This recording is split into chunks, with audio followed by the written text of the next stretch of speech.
Hi, my name is Paul Holcombe. Just want to give you a little bit of testimony about what Jesus Christ has done in my life. Be honest with you, this is probably one of my least favorite things to do. I much prefer to spend time talking about what Jesus is doing in my life and what he's going to do as opposed to what he has done. But I was born to a family that went to a very obscure church called the Worldwide Church of God. And in that, the belief systems were really focused on a lot of Old Testament teaching and a lot about what you had to do as opposed to what Jesus did in your life. And because of that, I became kind of devout as a teenager and even was accepted to a university affiliated with the religion.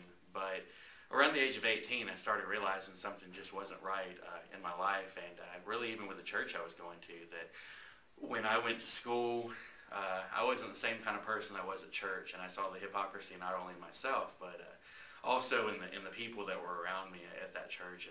And so I tearfully at age 18 went to my parents, and I asked them if I could stop going, and they said that I could. And so for the next 10 years really is the journey that's spent just continually walking away from God as much as possible. I went off to college and pretty much did what college students do. Went from being an agnostic to being an atheist.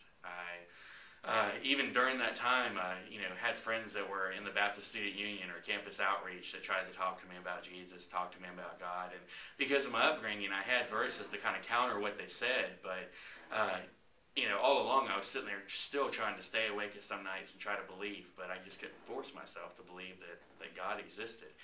And after a very long time, when I met my wife, I was ambushed by her grandfather, a man by the name of Preacher Forrester, which you can gather what he did. And so Preacher Forrester started just throwing everything that he had at me, trying to get me to believe. And we went back and forth for a very long time. And finally, he asked me the question. He said, "What would it take for you to believe in Jesus?" And I told him that you'd have to show me that God existed without the use of the Bible.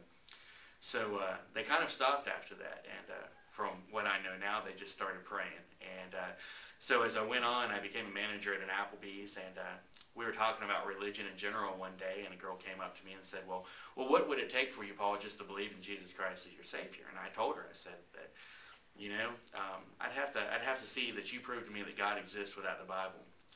It was a few months later that one of my employees came up to me with a book that, in retrospect, I would have never read. It was called Illusions by a man named Richard Bach. And as I read the book, it basically is supposed to tell you what you needed to hear. And as the main character flipped through this empty book, that to hear what God needed to hear, it said the phrase that changed my life, and that was that God does not need you to exist. And at that point, it was like a bucket of water just being tossed on me, because I realized that all that time I always wanted God to prove himself to me, but he had nothing to prove to me. I had everything that I owed to him. It was in my car on the way home from Applebee's on a Thursday night that I prayed to receive Jesus Christ. Since then, my life has just been awesome. It's been a continual ride.